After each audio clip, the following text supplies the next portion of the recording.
નવા રંગનું સર્જન કરે છે તેમ ધૂળેટીનો તહેવાર પણ એકતાનો સંદેશ આપે છે। સુરત શહેરમાં ડીજેના તાલે ધૂળેટીની ઉજવણી કરવામાં આવી તો પાલ રોડ પર મડ હોળીનું અનોખું આયોજન કરાયું। આ તરફ વડોદરાવાસીઓ પણ ડીજેના અને ગરબાના તાલે ઝૂમ્યા હતા તો અમદાવાદમાં લોકો ઠેર ઠેર ધૂળેટીના પર્વની ઉજવણી કરી। ગરમીના માહોલ વચ્ચે રેઇન ડાન્સ અને વોટર પાર્કમાં ભીડ પણ જામી। સંગીતના તાલે ઝૂમી અમદાવાદીઓએ હોળીની ઉજવણી કરી। શહેરી વિસ્તાર કરતાં ગ્રામીણ વિસ્તારોમાં અનોખી ધૂળેટી જોવા મળી। ત્યારે મહેસાણાના વિસનગરમાં પણ રંગોને બદલે ખાસડાથી ધૂળેટી રમાઈ।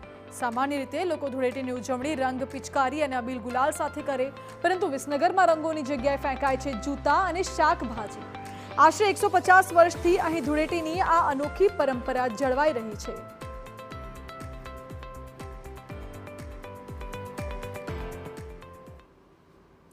મહેસાણાના વિસનગરમાં ધૂળેટીના તહેવારની અનોખી રીતે ઉજવણી કરવામાં આવે છે। સામાન્ય રીતે લોકો ધૂળેટી